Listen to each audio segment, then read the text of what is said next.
Hi everybody, and in today's micro lecture we're going to be discussing the juvenile justice landmark case Stanford v. Kentucky. This actually involved two adolescents that were tried simultaneously. This is going to be Kevin Stanford and a guy named Heath Wilkins. Both committed capital murder.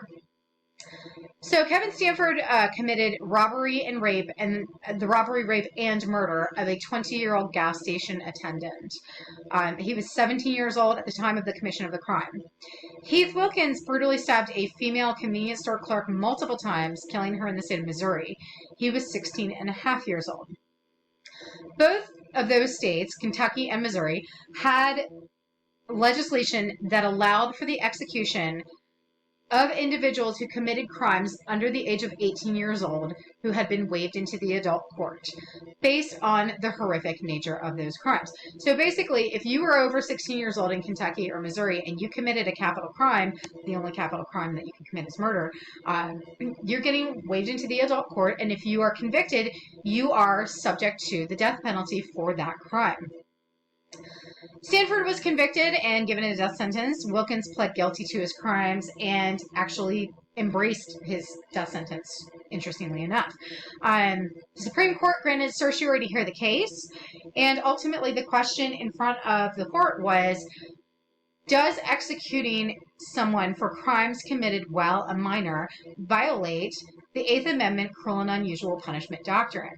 Is it a violation? Is it okay to execute or to kill somebody for a death sentence for a crime they committed while they were a minor, for a murder they committed while they were a minor?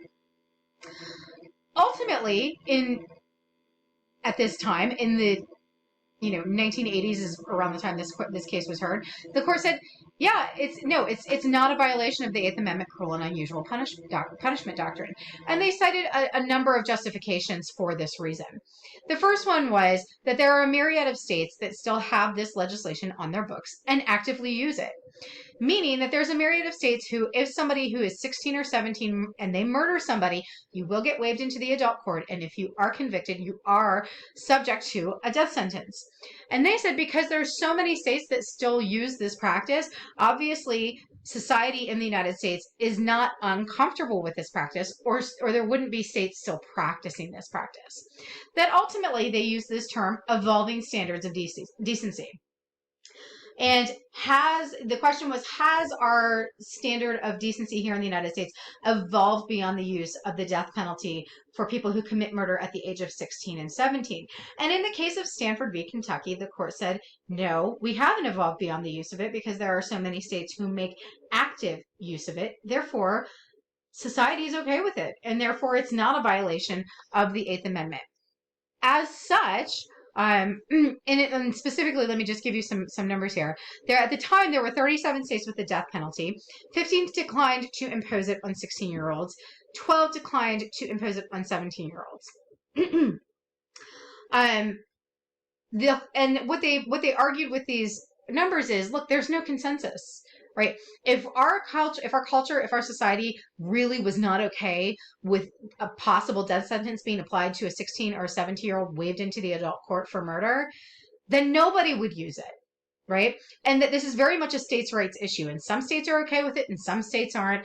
And the ones that are okay with it, due to federalism, have the right to exercise it. And therefore they said, no, this is not in violation of a juvenile's Eighth Amendment rights against cruel and unusual punishment. And therefore, any juvenile 16 or 17 who engages in murder, who gets waived into the adult system and gets convicted, can be given a death sentence.